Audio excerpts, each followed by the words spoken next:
Oliver Twist by Charles Dickens.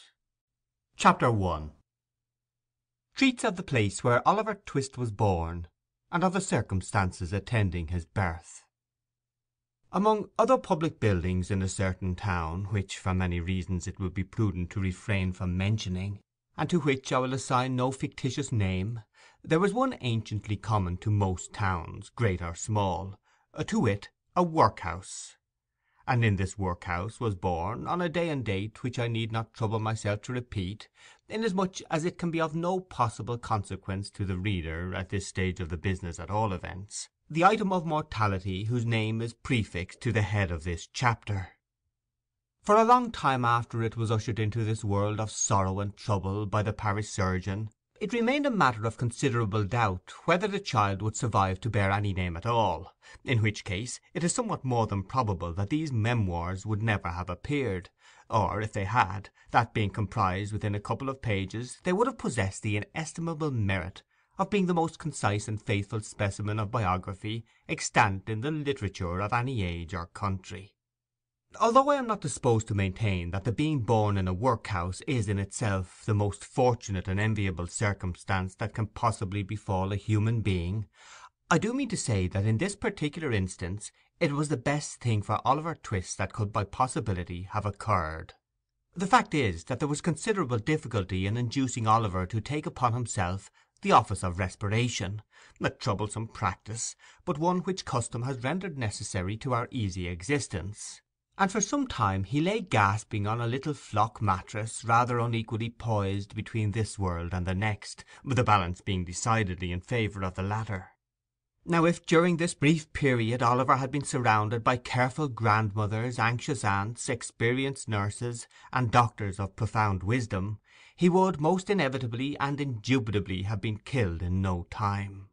There being nobody by, however, but a pauper old woman, who was rendered rather misty by an unwonted allowance of beer, and a parish surgeon who did such matters by contract, Oliver and nature fought out the point between them. The result was that after a few struggles Oliver breathed, sneezed, and proceeded to advertise to the inmates of the workhouse the fact of a new burden having been imposed upon the parish, by setting up as loud a cry as could reasonably have been expected from a male infant who had not been possessed of that very useful appendage, a voice, for a much longer space of time than 3 minutes and a quarter.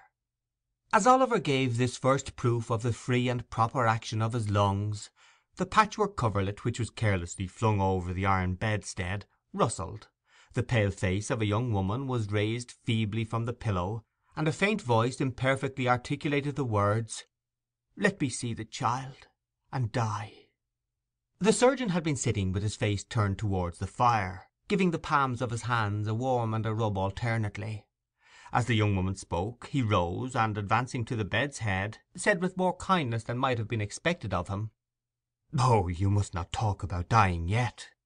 "Lord bless her dear heart, no," interposed the nurse, hastily depositing in her pocket a green glass bottle, the contents of which she had been tasting in a corner with evident satisfaction.